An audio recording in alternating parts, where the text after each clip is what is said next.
Now that your husband is dead, grieve, pack your bags, and never come back, my daughter-in-law said at dinner. My son just smiled and nodded. The house was never really yours anyway. I moved out without a word. The next day, I went to the bank and, I'm glad to have you here.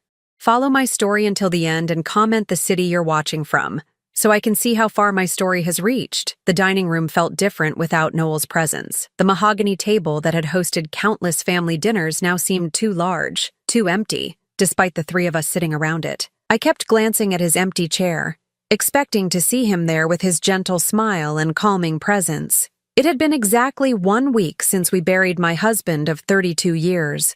1 week since I'd stood at his graveside, feeling like half of my soul had been ripped away.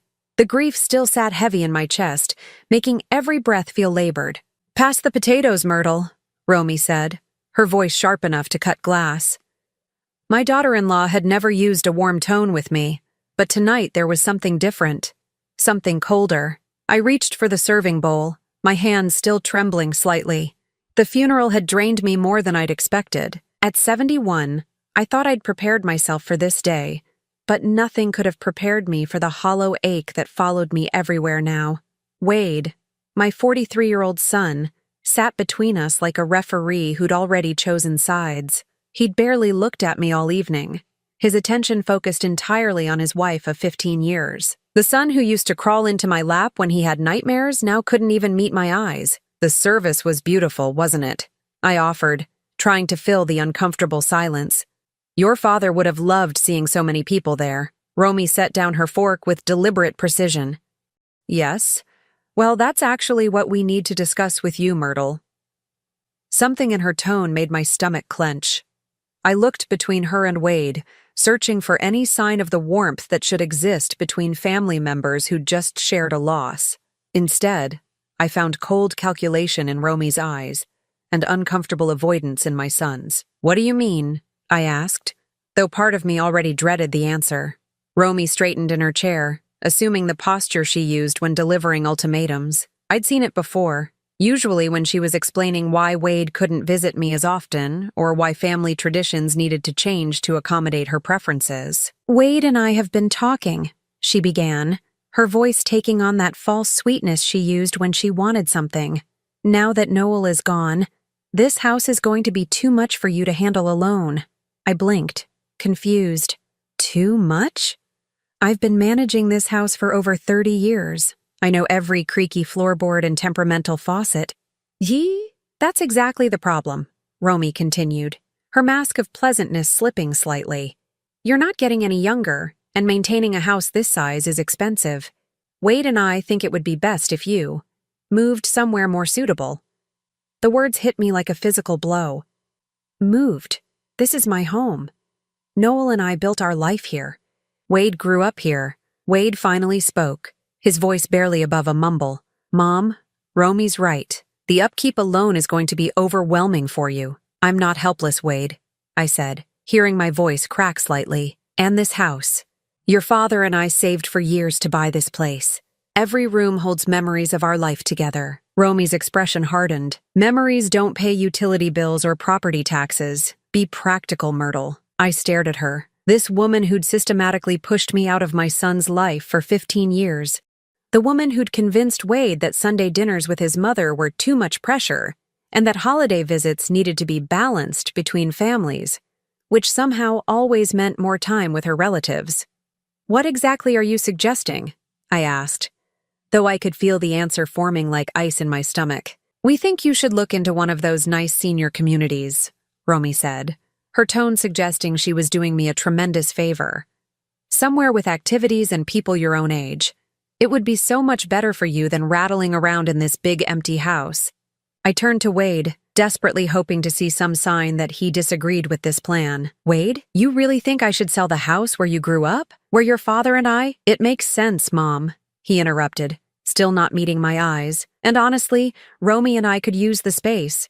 We've been talking about expanding our family, and this house has so much potential." The meaning behind his words crashed over me like a cold wave. They didn't just want me gone, they wanted my house. The home Noel and I had lovingly restored, room by room, over 3 decades. Now that the Sogro died, live your grief, Pack your bags and never come back. Romy's voice suddenly lost all pretense of civility. The house was never really yours anyway. The Spanish word for father-in-law rolled off her tongue with casual cruelty, as if she was discussing disposing of old furniture instead of throwing out her husband's mother. Wade looked up then, and for a moment I saw something flicker in his eyes, uncertainty, maybe even guilt. But then he smiled and nodded. She's right, Mom. This house was Dad's, and now it's mine. You were just living here. I felt my world tilt on its axis, just living here, as if 32 years of marriage, of building a life and raising a family, amounted to nothing more than extended house-sitting. I see, I said quietly, my voice steadier than I felt. Inside, something was breaking apart, not just my heart, but my understanding of who my son was, who my family was. I stood up slowly, my legs unsteady. I'll need some time to— 2 weeks, Romy cut me off. That should be plenty of time to find somewhere suitable and arrange for movers. 2 weeks, not 2 months. Not even a reasonable timeline to grieve and plan. 2 weeks to dismantle a lifetime. Wade finally looked directly at me, and what I saw there was worse than anger or hatred. It was indifference. Complete casual indifference to my pain. It's for the best, Mom, he said, as if he was convincing himself as much as me. You'll see. I walked upstairs to the bedroom I'd shared with Noel, each step feeling like I was climbing a mountain. The room still smelled like his cologne, and his reading glasses were still on the nightstand where he'd left them the night before his heart attack. I sat on the edge of our bed and stared at my reflection in the dresser mirror. The woman looking back at me seemed older than 71, her silver hair limp and her blue eyes dulled by shock and grief. In 2 weeks, I would have to leave this room where I'd said goodbye to Noel just 7 days ago. I would have to pack up 32 years of marriage into boxes and surrender it all to a son who'd just told me I'd never really belonged here anyway. But as I sat there in the gathering darkness, something else began to stir beneath the grief and shock. A small, hard kernel of determination. Noel had always been the one who handled our finances, but he'd taught me to be thorough, to pay attention to details. Tomorrow I would start making arrangements. I would call the bank and begin the process of figuring out exactly what I was entitled to. Because if Wade and Romy thought they could just erase me from this family without consequence, they might be in for a surprise. The first thing I needed to do was understand exactly what Noel had left behind, and to whom. The morning sun felt different streaming through the kitchen windows as I sat alone at the breakfast table, nursing my second cup of coffee. 10 days had passed since that awful dinner, and the house felt like it was holding its breath, waiting for me to leave. Wade and Romy had already been by twice to assess the space, measuring rooms and discussing renovations as if I were invisible. Yesterday, I'd overheard Romy on the phone with a contractor, scheduling estimates for once the old woman moves out. I'd spent those 10 days in a strange bubble of numbness, mechanically sorting through belongings and trying to ignore the growing knot of anxiety in my stomach. But this morning, I finally felt ready to face the practical matters Noel would have expected me to handle. The drive to First National Bank took 15 minutes through the familiar streets of our neighborhood. I'd been making this same drive for over 20 years, usually with Noel in the passenger seat handling our banking business while I waited in the car. He'd always been protective of our finances, not because he didn't trust me, but because he said it was one less thing for me to worry about. Now I wished I'd paid more attention. Mrs. Patterson, the bank manager, greeted me with the careful sympathy reserved for recent widows. Mrs. Henderson, I was so sorry to hear about Noel. He was such a gentleman, always asking about my grandchildren. Thank you, Helen. He spoke fondly of you, too. I settled into the chair across from her desk, my purse clutched tightly in my lap.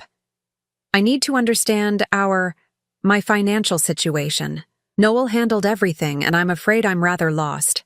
Helen's expression softened with understanding. Of course. Let me pull up your accounts. She turned to her computer, fingers clicking across the keyboard. After a moment, her eyebrows rose slightly. Oh my, is something wrong? My heart jumped. Had Wade and Romy somehow already gained access to our accounts? Not wrong exactly, it's just, there are quite a few accounts here. More than I was expecting.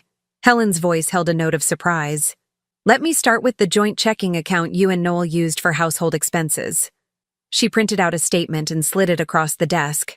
The balance was modest but comfortable, enough to cover my expenses for several months if I was careful. Relief flooded through me. At least I wouldn't be destitute. Now, Helen continued, there's also a savings account in both your names. Another sheet of paper appeared. This balance was significantly larger, enough to sustain me for years if necessary.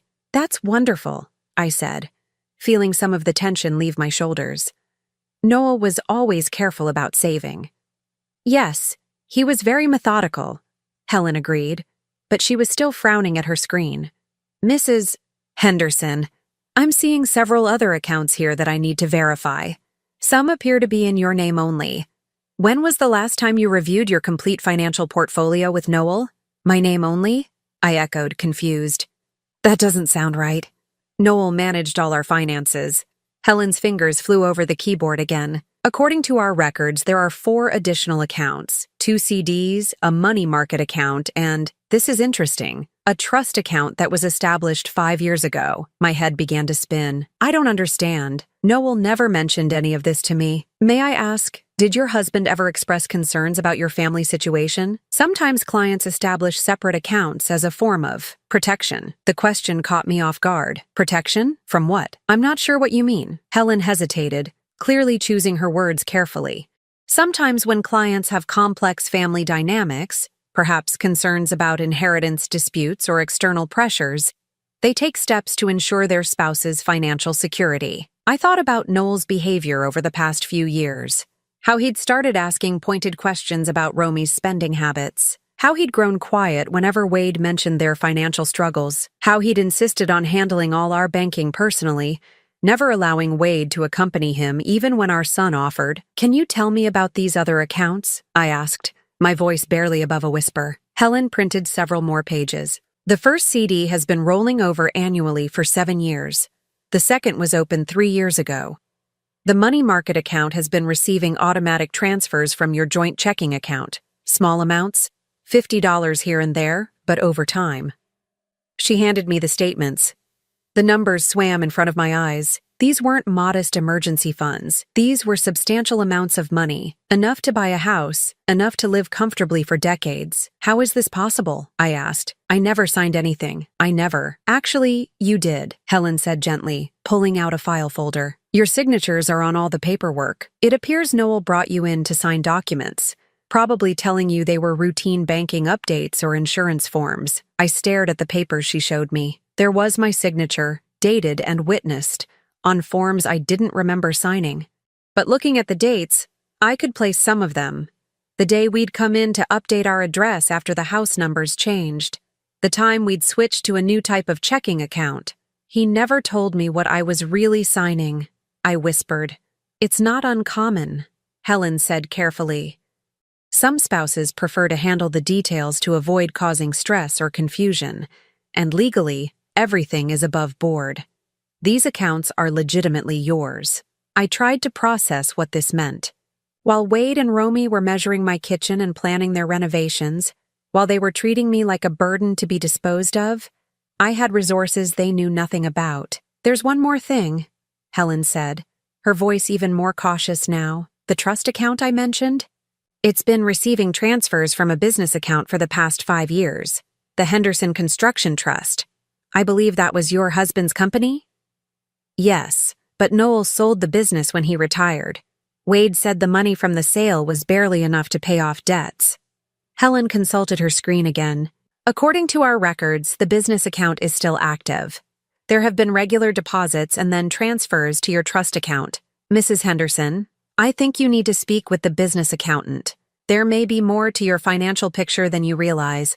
I left the bank in a daze, my purse heavy with account statements and printouts. Instead of driving straight home, I pulled into the parking lot of a small cafe and sat in my car, reading through everything Helen had given me. The numbers didn't lie. Somehow, without my knowledge, Noel had been systematically protecting me. Every account, every investment, every trust fund was structured to ensure I would be financially independent. As I studied the trust account statements, a pattern emerged. The deposits corresponded with Wade's visits over the past 5 years. always larger amounts after Wade had asked his father for small loans, or when Romy had hinted about their financial struggles. Noel had been giving our son money, but he'd been protecting an equal or greater amount for me. As if he'd known that someday, I might need to stand on my own. My phone buzzed with a text from Wade. "Mom, Romy found a realtor to list the house. We can start showing it next week. Hope you're making progress on finding a place." I stared at the message for a long moment, then looked again at the bank statements in my lap. Wade and Romy were so confident, so certain they held all the cards. They had no idea that their careful plans were built on a foundation they didn't understand. Tomorrow, I would call the business accountant. I would find out exactly what else Noel had left behind. And then I would decide what to do with the knowledge that my husband had loved me enough to ensure I'd never be at anyone's mercy. The grief was still there, as fresh and sharp as ever. But underneath it, something else was growing. A quiet strength I hadn't felt in years. The accounting office of Morrison & Associates sat in a modest strip mall between a dry cleaner and a tax preparation service. I'd never been here before. Noel had always handled the business meetings himself, claiming it was boring paperwork that would only give me a headache. Now I understood he'd been protecting me from more than just tedium. Margaret Morrison looked to be about my age, with steel gray hair pulled back in a practical bun and kind eyes behind wire-rimmed glasses. She'd been handling Henderson Construction's books for over 15 years, and her expression when I'd called yesterday had been carefully neutral. "Mrs. Henderson," she said, gesturing to a chair across from her cluttered desk. "First, let me offer my condolences. Noel was a good man and an honest businessman. I'm going to miss our quarterly meetings. Thank you. I wish I could say I knew him as well in business as you did." I settled into the chair, my new bank statements tucked safely in my purse. "I'm trying to understand our financial situation, and the bank mentioned ongoing business income that I wasn't aware of." Margaret's eyebrows rose slightly. "You weren't aware? That's unusual. Noel spoke about you often, and I assumed." She trailed off, seeming to reconsider her words. "Please, I need to understand what's been happening. My son tells me the business was sold years ago and barely covered its debts." "Sold?" Margaret looked genuinely confused. "Mrs. Henderson, Henderson Construction wasn't sold. It was restructured." She turned to her computer, pulling up files. 5 years ago, Noel transferred ownership of the company assets into a trust, the Henderson Construction Trust. You're listed as the primary beneficiary." The room seemed to tilt slightly. "I'm the owner of the construction company? Well, the trust owns it, and you own the trust. It's been quite successful, actually. Your husband was very careful about the contracts he accepted after the restructuring. Smaller jobs, reliable clients, steady income rather than the boom and bust cycle of larger commercial projects." She printed out several pages and handed them to me. "These are the profit and loss statements for the past 5 years. As you can see, the company has been generating consistent revenue." I stared at the numbers, my hands trembling slightly. The annual profits were substantial, more than enough to explain the regular deposits I'd seen in the trust account statements. "But Noel retired," I said weakly. "He wasn't working anymore." "He stepped back from the day-to-day operations, yes, but he maintained oversight and handled the larger strategic decisions. The actual construction work has been managed by Tom Bradley. I believe you know him?" I nodded. Tom had worked for Noel for over 20 years, starting as a young apprentice and working his way up to foreman. He'd been at the funeral, one of the few people there who'd seemed genuinely grief-stricken. "Tom has been essentially running the company for the past 5 years, Margaret continued. "Noel structured it so that Tom receives a percentage of the profits as a performance bonus, which has kept him motivated and loyal. It's been a very successful arrangement." Why didn't Noel tell me any of this? The question came out as barely a whisper. Margaret hesitated, clearly uncomfortable. "Mrs. Henderson, this might not be my place to say, but Noel was concerned about family pressures. He mentioned that your son had been struggling financially and that his wife had expensive tastes. Noel worried that if the family knew about the continued business income, there would be expectations and demands that might compromise your future security." The pieces were falling into place with devastating clarity. Every time Wade had asked his father for a loan, every time Romy had made comments about how comfortable we seemed, Noel had been calculating how to help our son without sacrificing my future independence. He was protecting me, I said, the words heavy with realization.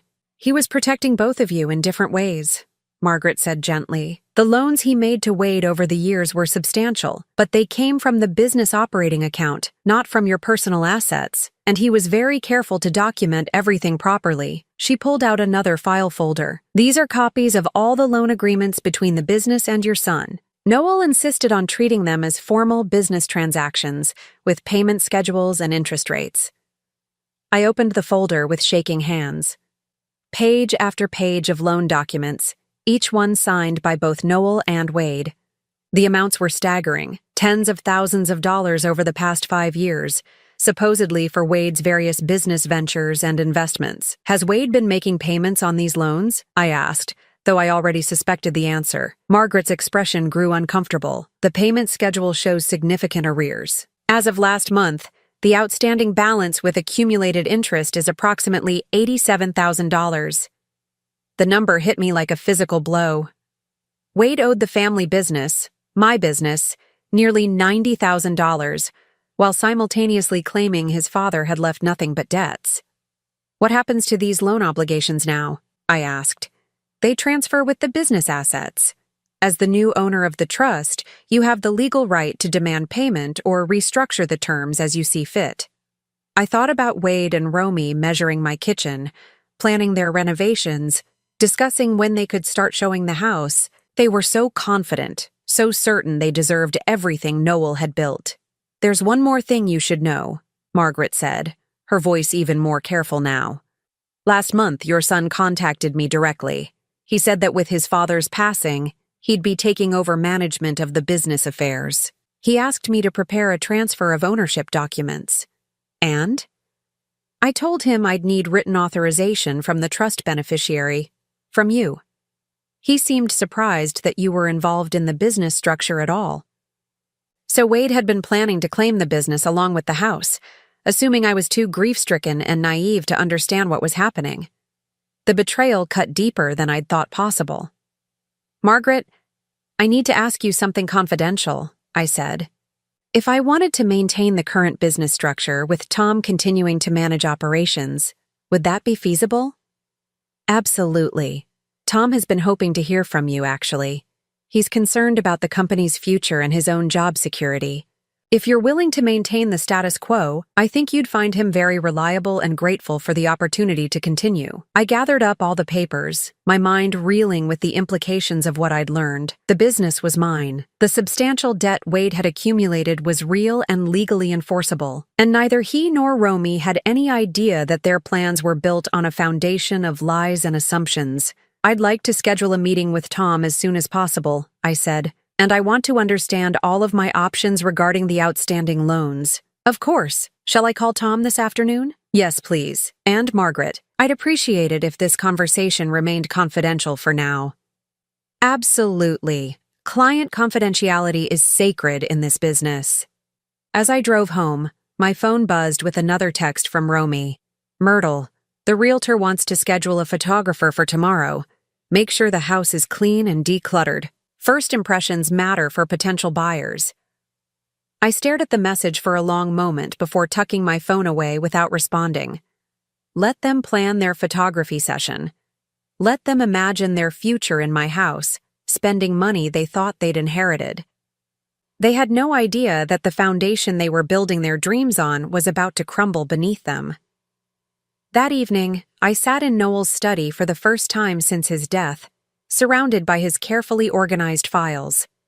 Now I understood why he'd been so meticulous about record-keeping, why he'd insisted on proper documentation for every transaction.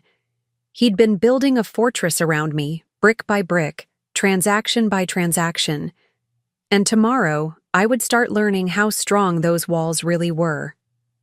Tom Bradley's weathered hands wrapped around his coffee mug as we sat in my kitchen the next morning.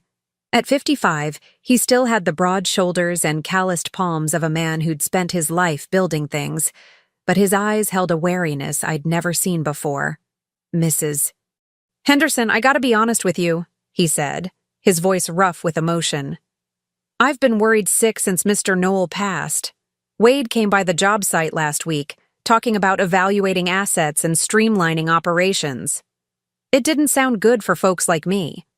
I poured myself another cup of coffee, using the familiar routine to steady my nerves. "Tom, what exactly did my son tell you?" "He said the family was going through some financial difficulties, that tough decisions would need to be made about the business. He wanted me to give him a complete list of all our current contracts, equipment, and cash flow projections." Tom's jaw tightened. He also asked about the keys to the equipment yard and the office. "And what did you tell him?" "That I'd need to talk to whoever was actually in charge now. Mr. Noel always told me that if anything happened to him, I should wait for proper instruction from the legal owner." Tom met my eyes. He never said it would be Wade. Relief flooded through me. Noel had prepared for this scenario, ensuring that Tom would be a guardian of the business, rather than simply handing it over to anyone who claimed authority. "Tom, I need to share something with you, but I need your word that this conversation stays between us for now." His expression grew serious. "You have it, ma'am." I spread out the documents Margaret had given me the day before. "I own Henderson Construction. Not Wade. Not the estate. Me. Noel transferred everything into a trust 5 years ago, and I'm the beneficiary." Tom's eyes widened as he studied the papers.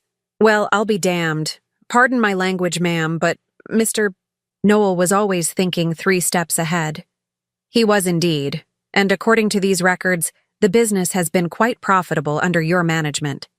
A flush of pride crossed Tom's features. "We've built a good reputation, Mrs. Henderson. Steady clients, quality work, fair prices. Mr.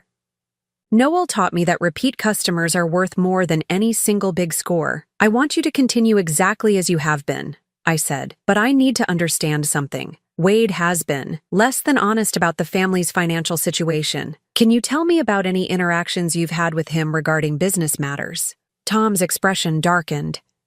"There have been several over the years. He'd come around when Mr. Noel wasn't there, asking about cash flow, wanting to know about upcoming payments from clients.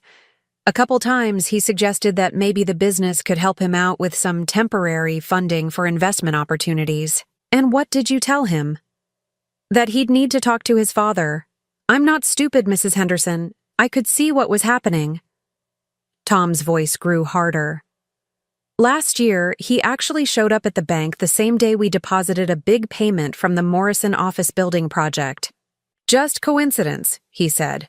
"But he was mighty interested in talking to the teller about the deposit." My stomach clenched. Wade had been monitoring the business income, probably trying to time his requests for loans to coincide with maximum available cash. "Tom, I want to ask you something, and I need complete honesty. Do you think Wade understands how much money has been flowing through this business?" Tom was quiet for a long moment, considering. "I think he knows it's more than your family let on, but I don't think he knows the full extent. Mr. Noel was very careful about keeping business and personal finances separate, at least on paper." "What do you mean?" "Well, your husband was smart about it. When Wade would ask for help, Mr. Noel would tell him the business was struggling, that margins were tight. But then he'd find a way to help anyway, usually as a loan from the business account rather than from his personal funds." Tom pulled out his own small notebook, worn from years of use. "I keep track of everything, Mrs. Henderson. It's a habit Mr. Noel taught me. According to my records, Wade has received payments totaling about $93,000 over the past 5 years. The number was even higher than what Margaret had shown me. Payments? Not loans?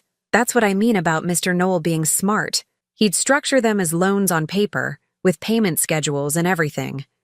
But he never actually enforced the payment terms. Wade would miss a payment, and Mr. Noel would just let it slide. So Wade thinks he owes nothing." "Wade acts like he owes nothing," Tom corrected. "Whether he really believes it or just pretends to believe it, I can't say." As if summoned by our conversation, I heard a car door slam in the driveway. Through the kitchen window, I could see Wade's Honda Pilot parked behind Tom's work truck. "That's my son," I said quietly. I don't want him to know we've been talking about business matters. Tom nodded and quickly gathered up the papers I'd shown him. Mrs. Henderson, whatever you decide to do, you have my full support. Mr. Knoll was a good man, and he trusted you enough to put everything in your name. That's good enough for me. Wade walked in without knocking, something that would have irritated Noel but which I'd learned to accept over the years. "Morning, Mom," he said, barely glancing at Tom. "I wasn't expecting company." "Tom stopped by to check on me," I said smoothly. "You know how thoughtful he's always been." "Right." Wade's attention was already elsewhere, his eyes scanning the kitchen as if evaluating it for resale. "Actually, Tom, I'm glad you're here. We need to talk about the business situation." Tom's expression became carefully neutral. "Oh. With Dad gone, there are going to be some changes. The family needs to make some practical decisions about assets and ongoing obligations." I watched this exchange with fascination. Wade was so confident, so certain of his authority. He had no idea he was trying to claim something that had never belonged to him. "What kind of changes?" Tom asked. "Well, we'll need to evaluate whether it makes sense to continue operations, or if it would be better to liquidate assets and settle any outstanding debts." Wade's tone was casual, as if he were discussing what to have for lunch. "I see. And who's making these decisions?" Wade blinked, clearly not expecting the question. "The family, of course. I'll be handling Dad's business affairs going forward." "Will you now?" Tom's voice was carefully neutral, but I caught the slight emphasis on you. "Mom, you might want to make some fresh coffee," Wade said, dismissing me as he always had when important conversations were taking place. "Tom and I need to discuss some technical details." But I didn't move. For the first time in years, I stood my ground. "I'll stay, thank you. This is my kitchen, and Tom is my guest." Wade looked surprised, but shrugged. "Fine. Tom, I'll need you to prepare a complete inventory of all equipment, vehicles, and current contracts. I'll also need access to the business accounts, so I can assess the financial situation." "I'd be happy to help with that," Tom said carefully. "Who should I coordinate with regarding authorization for account access?" "With me, obviously. And you have the legal authority to access Henderson construction accounts because—" Wade's confidence wavered slightly. "Because I'm Noel Henderson's son and heir." "I see. And do you have documentation showing that you're authorized to act on behalf of the business?" The kitchen fell silent, except for the ticking of the old clock above the sink. Wade's face was reddening, and I could see him struggling between irritation and uncertainty.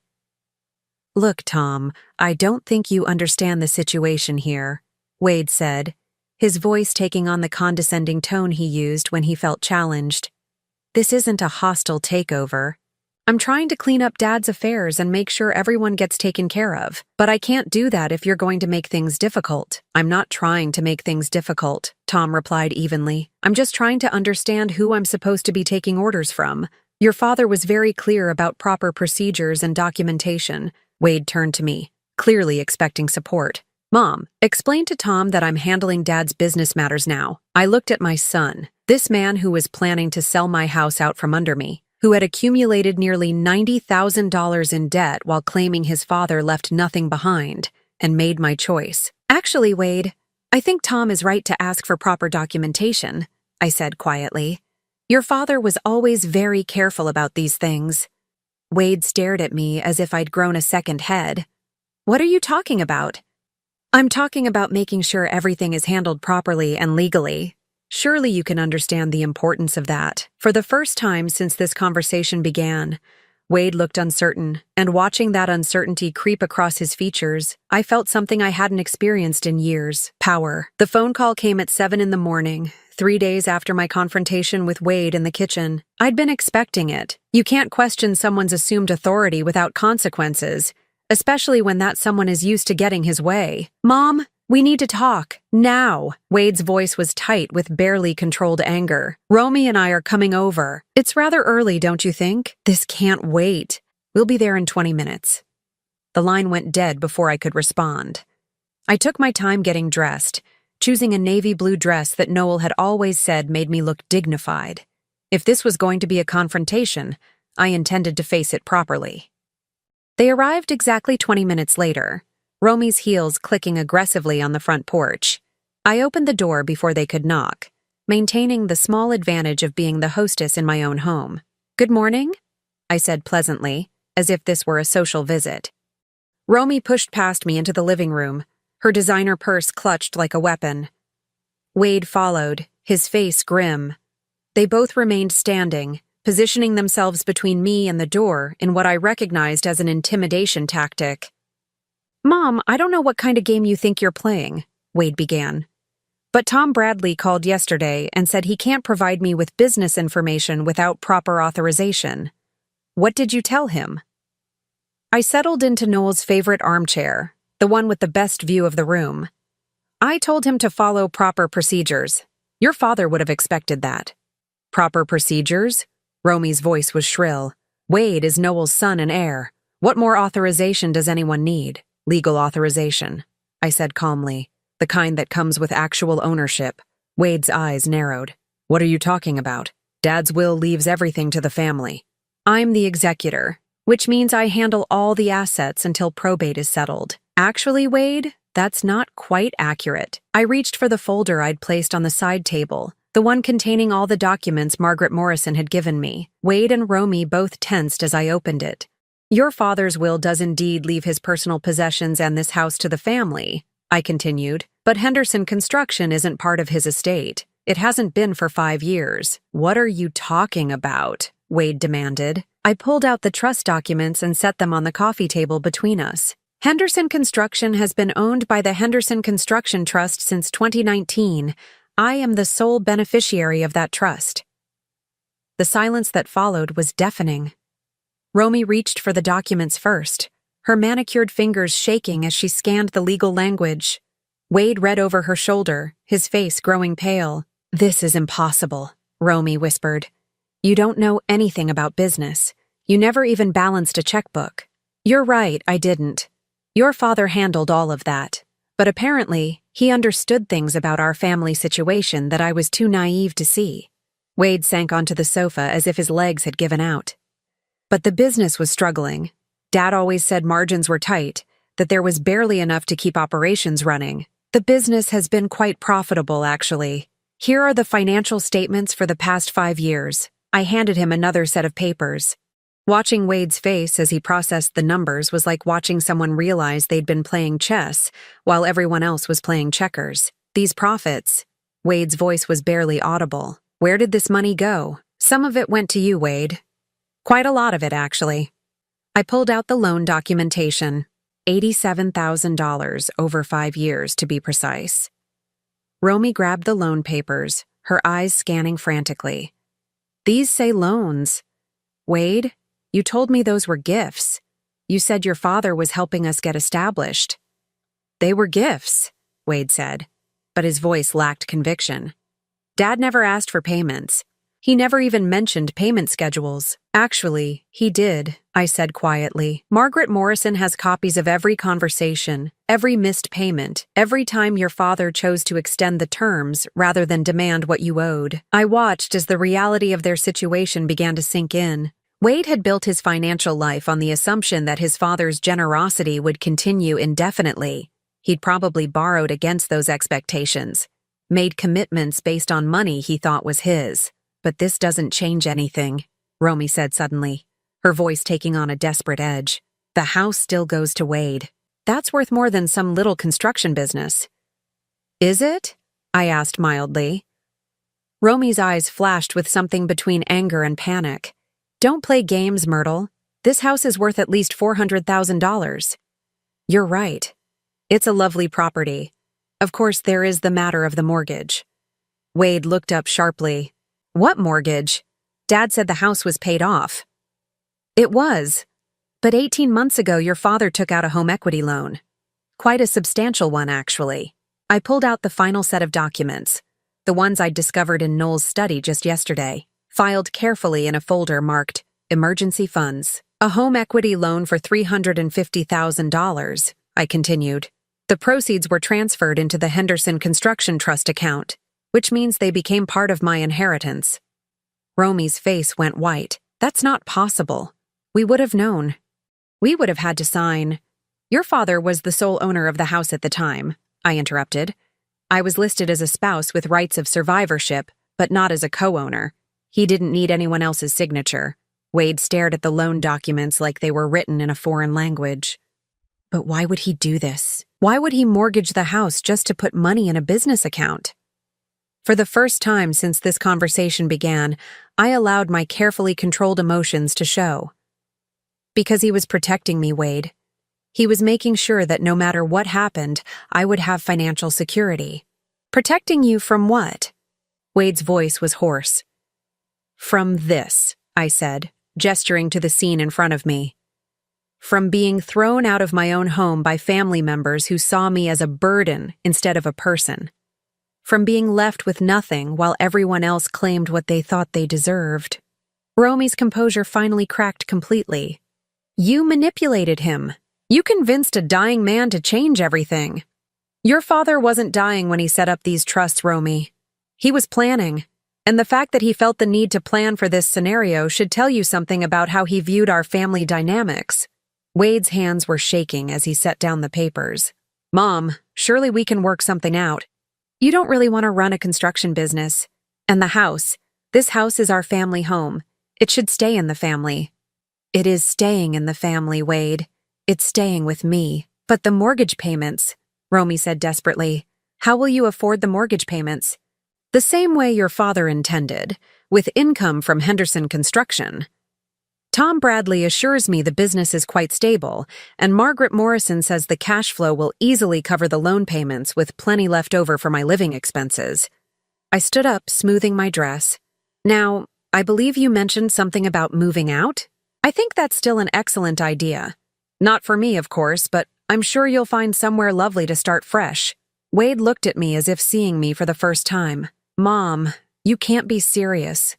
After everything Dad did for you, everything our family means, your father did do everything for me, I interrupted. He loved me enough to make sure I'd never be at anyone's mercy, including my own son's. And now I understand just how much I needed that protection. Romy was already at the door, her face twisted with rage and disbelief. This isn't over, Myrtle. We'll fight this. We'll contest everything. You're welcome to try, I said calmly, but you should know that everything your father did was completely legal and properly documented. Margaret Morrison is very thorough, and she's already provided copies of all relevant documents to my attorney. Wade paused at the door, his expression a mixture of confusion and hurt. I don't understand, Mom. Why are you doing this to us? I'm not doing anything to you, Wade. I'm simply refusing to let you do it to me. After they left, I sat alone in the sudden quiet of my house, and felt something I hadn't experienced in decades. For the first time since I was a young woman, I was completely financially independent. I owed nothing to anyone, and no one could take away what I had. Noel had given me more than money. He'd given me freedom. 6 months later, I stood on the deck of my new oceanfront cottage, watching the morning sun paint golden streaks across the Pacific. The sound of waves against the rocks below had become my daily symphony, replacing the familiar creaks and settling sounds of the old house. The cottage in Mendocino was smaller than the family home, but it was entirely mine. Every piece of furniture, every decorative choice, every room reflected my taste rather than compromises made over 32 years of marriage. I'd discovered, to my surprise, that I had excellent taste when nobody else was offering opinions. Henderson Construction continued to thrive under Tom Bradley's management. He called every Friday afternoon to update me on current projects and upcoming contracts, and quarterly profits were deposited directly into my account. I'd kept my promise to maintain the business exactly as Noel had structured it, and everyone involved seemed happier for the stability. The cottage had been an unexpected discovery. While researching properties in coastal California, I'd learned that Noel had purchased it 3 years ago through the construction trust. Margaret Morrison had found the deed while organizing business assets, along with a note in Noel's handwriting, for Myrtle's retirement, when she's ready for ocean air and no schedule but her own. Even in death, my husband was still taking care of me. This morning was special, though. My lawyer was coming by to finalize the last piece of business from my old life. Wade and Romy had indeed tried to contest the trust arrangements, hiring an expensive attorney who specialized in elder law and financial exploitation cases. It hadn't gone well for them. The investigation had revealed that not only were all of Noel's financial arrangements completely legal and properly executed, but Wade's debt to the business was actually larger than anyone had initially calculated. Interest and penalties brought the total to just over $96,000. The doorbell rang at exactly 10 o'clock. James Patterson, no relation to Helen from the bank, was a precise man who believed punctuality reflected character. He'd been representing me since this whole mess began, and his calm competence had been invaluable during the more stressful moments. "Good morning, Myrtle," he said, settling into the comfortable chair by the window that had become his usual spot during our meetings. "I have the final settlement agreement for your review. I poured coffee from the French press I'd learned to use, another small freedom in my new life, and sat across from him. How did they take the final terms?" James's expression suggested controlled amusement. "About as well as you'd expect. Wade's attorney spent considerable time arguing that family obligations should supersede business contracts, but ultimately the law is quite clear on debt obligations." He handed me the settlement documents. After 6 months of legal wrangling, Wade and Romy had agreed to terms that acknowledged the full debt and established a payment plan that would take them 8 years to complete, assuming they never missed a payment. They tried once more to negotiate a family forgiveness clause. James continued. "Wade actually broke down in the final meeting, claiming that you were destroying your relationship with your only son over money. And what did you tell them?" "I reminded them that I was representing your financial interests, not your family relationships. Though I may have mentioned that most mothers don't have to sue their children to collect legitimate debts.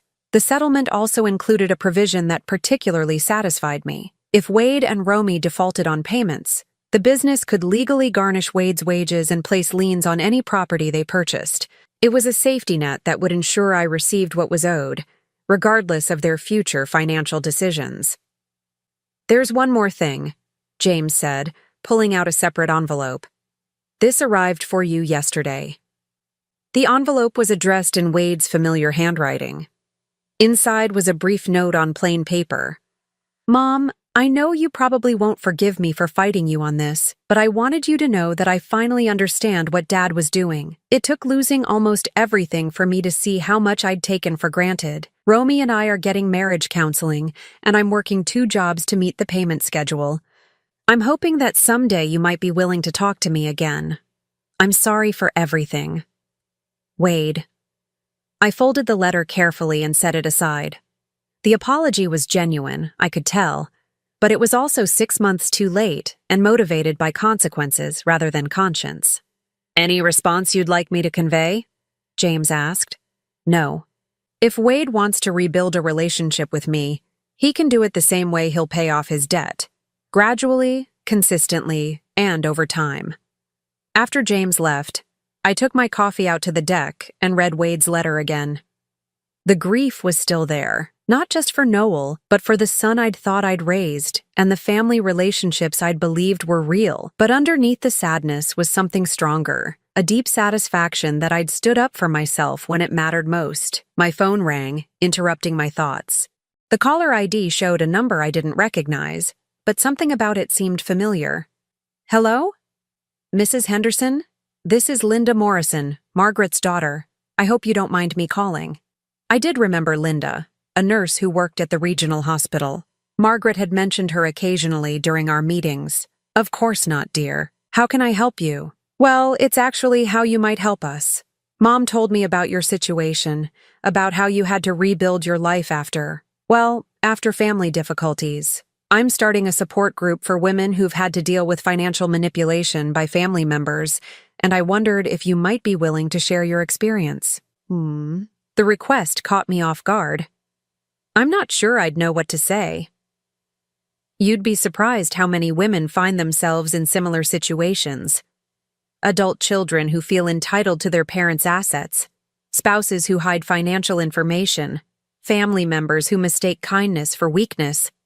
Your story could help other women understand their rights and find the courage to protect themselves.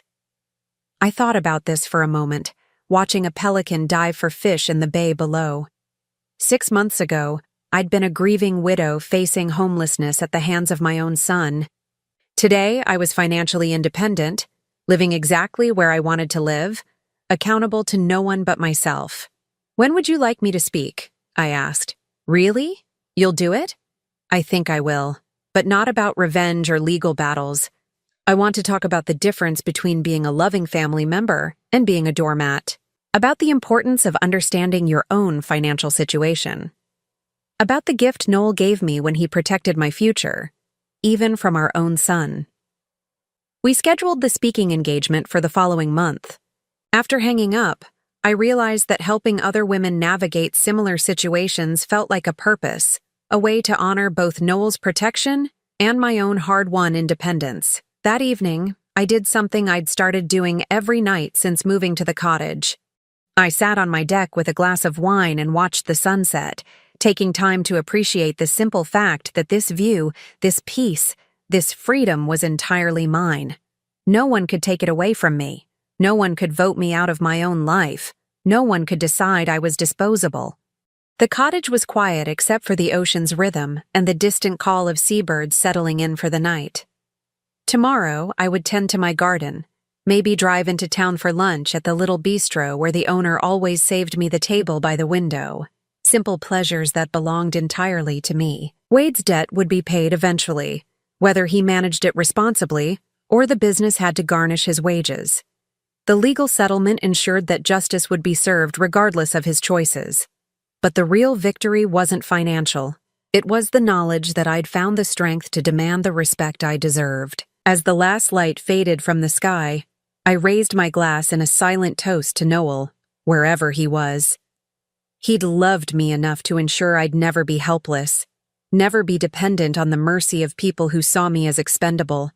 And he'd loved me enough to make sure that when the test came, I'd have everything I needed to pass it. The ocean continued its eternal conversation with the shore, and I sat in my own home, on my own deck, living my own life, finally understanding what freedom really meant. It meant never again having to beg for a place at a table that should have been mine by right. It meant peace. Now, I'm curious about you who listened to my story. What would you do if you were in my place? Have you ever been through something similar? Comment below.